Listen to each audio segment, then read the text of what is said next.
Hey, welcome back to Tiny House and Off-Grid Resources, the channel where we rebuild, recycle and repair instead of nipping down to the shops and buying a new one. The last few videos I've done have been about looking after ourselves, and they've been very, very popular. I've done a video on filtering dodgy water and another video on making your own colloidal silver and its uses. They've gone down really well. So in this video, I want to talk to you about intentional environmental effects. That's where other human beings, the same as us, decide to do something in the environment that has an effect on everybody else. The second is direct chemical use. That's when other human beings, for example, the medical establishment, put chemicals into our bodies directly and in the form of medications. And the third is by psychological manipulation on individuals or on the population as a whole. Now, I don't want to get too sciencey, but if that's your thing, I'm going to be dropping a whole lot of links up here, and I'm also going to be repeating them down below in the description. So you can go and read peer-reviewed university papers to your heart's content in your own time. But right now, to keep the video palatable and brief, I'm not going to go into great detail on any one subject. I just want to make you aware of those things so that you can find out more in your own time. Here's 3 ways that we're being poisoned Here's 3 ways that we're all being poisoned environmentally. Number 1, chemicals are used in our environment that do an important job, but they also have residual side effects that affect every living organism. There's many of those, but here's just a handful. Barium, strontium, and aluminium oxide. These are all used in geoengineering. Now, for years, governments and authorities have completely denied geoengineering. But nowadays, only a fool would say that it's not happening. I've got links to prove that they are cloud seeding and sprinkling this magic pixie dust all over us quite regularly up here. Barium, strontium and aluminium oxide all have cumulative effects on the body. Our body can only process a certain amount of these toxins before they start to accumulate, and their effects accumulate and get worse throughout our lifetime. Barium, for example, the human body can only process 0.5 of a gram of barium per kilogram of body weight per day. Anything more than that builds up and sits as a toxin in the liver, the kidneys and the brain. The effects of strontium, barium and aluminium oxide are mainly psychological. They can affect people's cognitive abilities and memory. Aluminium oxide is recognised as a major contributor to loss of brain function and things like Parkinson's disease. Another environmental toxin that we have here in New Zealand, thankfully it's been banned in 38 countries of the world, but New Zealand now consumes more than 50% of the total world output. So much for clean green New Zealand, 100% pure as the advertising says. That chemical is 1080, which is sodium fluoroacetate. 1080 is a poison that is dropped from helicopters all throughout our pristine native forests to kill an introduced species, the brush-tailed possum, which causes a lot of damage, but there are better ways of getting rid of it that don't put every other mammal in the forest, all the invertebrates, all the birds and our water supplies at severe risk.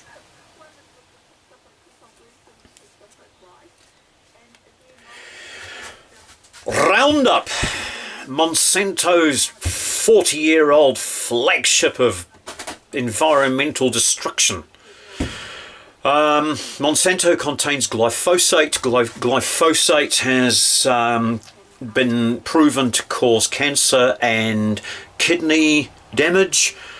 They say that it breaks down harmlessly in the soil, but that's now been proven to be untrue. You can see it for yourself if you go down to a council park where there is a stream or a drain and trees. You will see the scorched earth around trees where it's applied regularly. Nothing can grow there after a while, and also along stream banks, because it's more convenient to spray a stream bank than to try to get down and do the mowing. So what's one of the first things you read on the Roundup label is do not use near waterways. Councils around the world have been using Roundup around waterways for 40 years because it's easy. Now, section 2, intentional use of chemicals on the human body. What I'm talking about here is your medical profession. People who are prescribing drugs to make sick people feel better. You'll notice that I said to make people feel better. That's because drugs work on symptoms. They don't work on the root cause. When you have a headache, you take something to make the headache go away. What it does is it blocks pain receptors. It doesn't work on the issue that is causing the headache. That's the problem. Now, these medications could have undisclosed or poorly researched ingredients. The list is huge and ongoing. Fluoride's the most obvious. It's in most water supplies, and they put it there because it's good for your tooth enamel. Okay, that's a fact. In tests, fluoride has been proven to strengthen tooth enamel if applied topically in the correct dosage. You can't monitor the correct dosage when it's in toothpaste or water supplies. Think about that. Fluoride was used as a rat poison until the 1970s. On the toothpaste packet, it says do not swallow. That's because fluoride is dangerous if ingested. Wait a minute, they're putting it in our water supplies. Fluoride, if ingested, causes dental fluorosis, osteoporosis, and calcification of the pineal gland. If you don't know what important job your pineal gland does, check out this link here. Now, a moment ago, I mentioned testing and research of medicines before release. When they do this, they spend years studying new drugs before they go into public use. These studies that they do include what they call double-blind testing. And a double-blind test is where you have two groups of people. You have the people who are receiving the medication and the people who are in the control group, and they both get a pill that looks exactly the same. The people administering the drug don't know which is which. The people who are collating the results of the experiment don't know which is which. It's double blind. Nobody knows which is the placebo and which is the active ingredient. And the thing about the placebo effect is that the human mind is so strong that if it believes it's getting well, it does get well. Because it's so powerful, they have to eliminate that from the test. They have to push the woo to one side so that science can be studied accurately. But in doing that, they're admitting that woo works. You can heal yourself through a positive mental attitude. But that's no good to the medical establishment because, hey, who gets paid if people heal themselves, right? Now, this power of the mind can be used in two ways. It can be used in a positive or a negative way. The placebo effect makes people feel empowered and healthy. The nocebo effect is the absolute opposite. The nocebo effect is what witch doctors, tyrants, torturers, and governments use to make people feel disillusioned, unempowered, frightened, and lost. That brings me to number 3. Psychological masking and triggering. Yeah, that's right. They can make you feel lost, unempowered, unimportant, and sick through manipulating your thought processes. They do this by social engineering. TV, media, the cityscape, the environment that you live in, your interaction with other human beings or lack of, social media and the algorithms, it feeds you what they want you to see, like LGBT campaigns and Black Lives Matter campaigns. Have you ever thought that all lives matter? They also use subtle changes in the vernacular. Now, do you remember quite a while ago now, people who worked for the government were called public servants. They were there to get things done. And what have they become now? They've become the authorities. Do you remember back when the customer was always right? And customers had rights. Well, customers have been turned into consumers, and their job is to just get out there and buy the shit and stop complaining. Don't ask questions, just spend your money.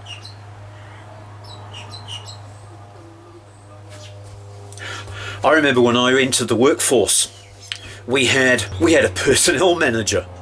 The personnel manager looked after the personnel. He looked after the well-being of the people who worked there. Later on, he became a recruitment manager. His job was just to, don't worry about them now that they're here, let's just get the right ones in the job. Nowadays, they've become human resources. That's it. All you are is a resource now. Just something that can be used. Hopefully now you can see that by incremental steps they change the way we think as a society. They're removing the personal interactions between people, and the authoritarianism is increasing level by level by level by level. So by decreasing the quality of interaction between living beings, increasing people's reliance on pharmaceutical drugs, they're creating a docile, compliant workforce. A slave class. Now, the subject of psychological manipulation is huge. So all I'm going to do here is give you some terms to follow up should you feel the need to. Terms like Havana syndrome, MK Ultra. MK Ultra's catchphrase was, "We kill people according to their metadata." Operation Mockingbird, which started in the 1950s and is ongoing today. And Pavlov's dog. Ring the bell, get the programmed response. But what I will say on this subject is that there are two new technologies that are working together. They're coupling radio frequency with the recently administered medical device that most people have got to produce a wide range of outcomes. The most common one seems to be using the RF frequency to stimulate an ingredient within the new administered medical device that creates a blockage in the arteries and can create aneurysms and death within seconds. Imagine being able to control self-assembling nanostructures within the human body using radio frequency. Science fiction? Read this. How about a self-assembling nano device that can monitor and transmit biological information to a receiving point via the Internet of Things? Just like your fridge that talks to the talks to the shop, your smartphone and your smart meter for your electricity. This system will transmit body temperature, calorific intake, your GPS location throughout the day, your bowel movements, even your thought patterns. And they can target individuals, or they can target communities, or they can target an entire population and harvest all that information and then use it how they feel is appropriate. If you doubt what I just said, read this link.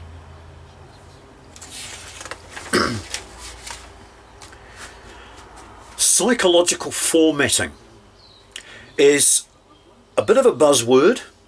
It's new, and what it basically means is creating a mind space that is controlled and matches their narrative.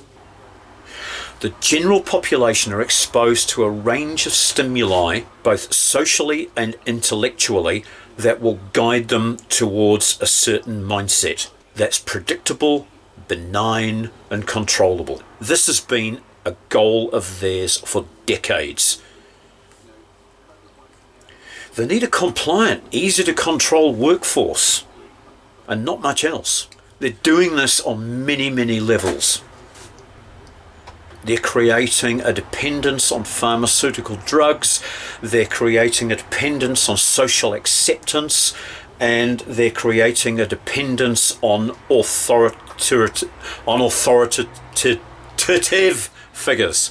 This is how stage hypnotists work. Stage hypnotists take advantage of known psychological responses, triggers, and blocks. Out of all the links that I've just fired across the screen, the one I really want you to watch is this. This is Darren Brown, the English stage hypnotist, who meets a man in a railway station, and while he's chatting to him, steals his watch, his wallet, and his tie without him even realizing. And that, my friends, is what your government is doing to you on a daily basis.